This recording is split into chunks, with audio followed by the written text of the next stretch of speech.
Hi, everybody. It's Stephanie Alessi and this is Gianna Muñia, and you are here on the Family Business with the Alessis.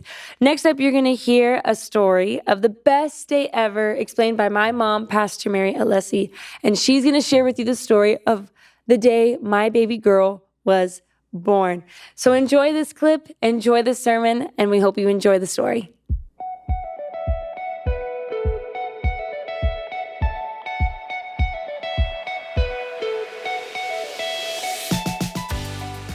Well, I have to tell you a little bit about our experience this week with Stephanie. Is that okay? Can I share it? I'm going to anyway. And because all my friends want to know, and the rest of you can just listen along. And it was really an amazing, surreal experience to watch your daughter have a daughter. I know many of my friends in the room have said over the last few months, just wait, just wait, just wait, wait till it's yours, wait till it's yours, wait till it's yours. And I definitely would say that it's even greater than what they had the ability to convey into words, which is what all of them said, just wait. So when you lay eyes on your first grandchild that is an offspring of you, it does something to you. There's a lot that starts happening in your heart and in your mind and in your spirit. I started having all these conversations with myself and with the Lord while I was in that labor and delivery room. So Sunday night, Gabby graduated with a bachelor's degree at FIU, and so we were celebrating that. And she went last so she could get the loudest applause. No, everyone was texting, "Oh, we feel bad you had to sit through it all." That was intentional. And then Steph was there, and she was feeling the pain. So then the next day she went to the doctor, and they said, "Let's get you to the hospital because the amniotic fluid is low." And so they admitted her. Well, it took hours to get her in a room. So we were partying in the waiting room with her, and we're just making a fun experience. All the while, I know what's about to start happening. It just hadn't happened yet.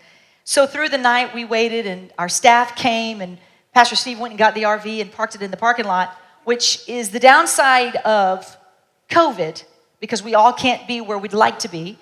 So it turned out to be even more fun. We made a memory. Stephanie didn't. She had a whole nother experience. But I would go in the labor room because she was at 6 or she was at 7, and I'd say, "You feeling good?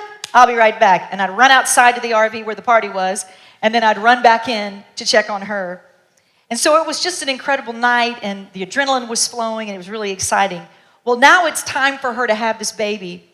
And as the process began to unfold, as it does, and she's at the point where it's time to push the baby out, I keep asking her this question: does it hurt? Are you hurting? How much pain? And she, how do you answer that? Like on a level of 1 to 10, you're screaming. So she's not screaming. She's really calm. So I'm thinking, all right, the epidural. Praise God for epidurals. I'd like one right now. Thank you. Whoever it was that invented that, I think it's an angel that just came down to earth and said, "Here, all the women need this." Eve messed them up, but it's enough suffering. So it was all working good, and she was doing wonderful, and it was great. And then it starts to get a little bit more intense. And I knew that I'm a protective mom. I'm a protective mom. I'm a very laid-back, chill mom too, but I'm protective. But rarely does the grizzly bear mom come out in me. It's not that often. I don't really have that many opportunities because my kids are pretty tough, and they have their dad who is major protector. So I don't have to. I just get behind him, and I'm like, yeah, him. But I'm in this room with Chris, the daddy, and Stephanie, and the nurse. And at this point, it's just us. And what was crazy was right before it was time, she was ready for transition, I started to process the reality that Steve wasn't going to be in the room. Her sisters weren't going to be in the room. I knew Chris wasn't going to be in the room because they were understaffed that night in the hospital, and we did not need for him to be in that room with a nurse tending to him, trying to get him up off the floor. Am I right or am I right? Okay. So as that process, I'm realizing Steve saw all of my deliveries with his children. Listen, I had 4 kids. At some point, we had a cooler. All the family came in the room. I mean, like, if you could fit in the room, you came in the room. That's just how it was. I married into an Italian family. There is no room they are left out of. There's nothing sacred. Does anybody else have that in their culture? you're my cousin having a baby? Oh, come on, everyone, let's go. And I wanted it that way. So the reality of COVID, that Stephanie was not going to have that experience, it just hit me all at one time. And I was trying to focus on her, but the reality that it's just me and Chris, and we have this gargantuan responsibility to get it on tape and to remember it and to experience it and coach her. And all of a sudden, Stephanie sits up and she looks at me and she goes, Mom. Now, she's almost ready to push. Mom, let's Zoom it. I said, what? She goes, call Miss Moore and get a Zoom link. And let's Zoom it to everybody in the waiting room. I said, are you sure? She goes, yes. I'm like, okay, you got to hold that baby. Hang on. So I'm texting Steve. I said, we're going to Zoom it. And Steve doesn't even ask questions. He's like, great, here's a Zoom link. And the next thing I know, this was my position for the next hour. I had my phone in my hand, zooming it to everyone. Now our family members from all over the country were watching. And trying to make her dreams come true with getting pictures of the baby. Okay? So this is me. This was not how I envisioned my daughter's first birth. This is the position I'm in for an hour. Okay? And I'm going, okay, can they see? Well, they can't see, but they can see. All they need to see is her face. Okay, are you good? Are we good? We good? Okay, Steph, I'm going to show you where you need to push. So here, like, you see this? You see this? Look, see? That's where you push. You see the baby's head? Okay, all right. Now push. And at one point, the nurse, whom I love, and I believe she'll be at the church one day because she's a Jamaican lady. And it's the kind of woman you want. It's the kind of nurse you want. Okay, she's that lady. She's had a bunch of kids, and she's helped birth a bunch of kids, and she's like, we are not playing games. You're getting this baby out. But the only thing that she did that I remember even in my labor and delivery rooms that drove me batty, and she did it too. And I don't know why a lot of the labor and delivery room nurses do this, but they do this. When it's time for you to push, they go, it's going to come back for some of you. They go, push, push, push, push, push, push, push, push, push, push, push, push, push. Push, push, push, push, push, push, push, push, push, push, push, push. And I'm like, stop. Just say push one time. Okay, you're getting on my nerves. It's getting my video.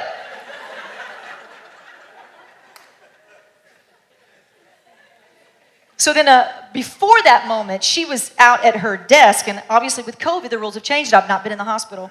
And this is the grizzly bear that came out in me because I knew Steph was getting ready, and the doctor was not there, and they had a lot of emergencies on the floor. Well,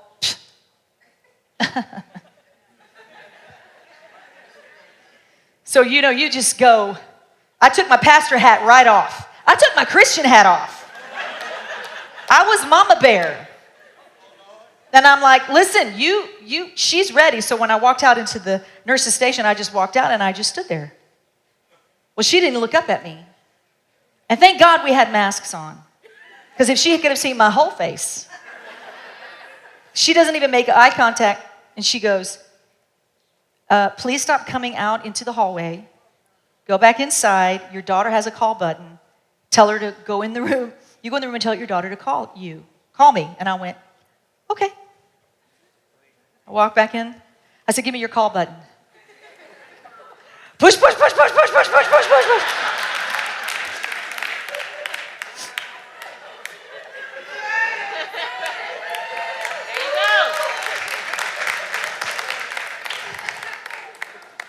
By the time it was over, she and I were kumbaya-ing. I love that lady.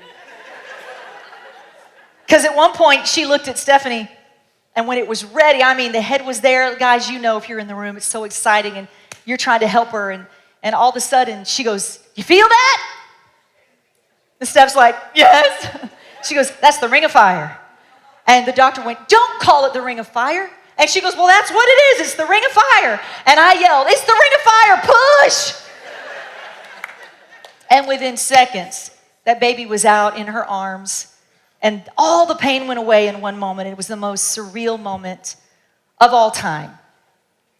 And I'm just grateful I get to do it again and again and again and again and again and again. Processing all of that and looking at this verse, I realized that my role as mom in this last week was the most important role in my daughter's life. Next to the Holy Spirit, she needed me. And honestly, it absolutely gave me a lot of confidence in myself. Because you realize there are some things only mom can do, and there are some resources only mom can bring.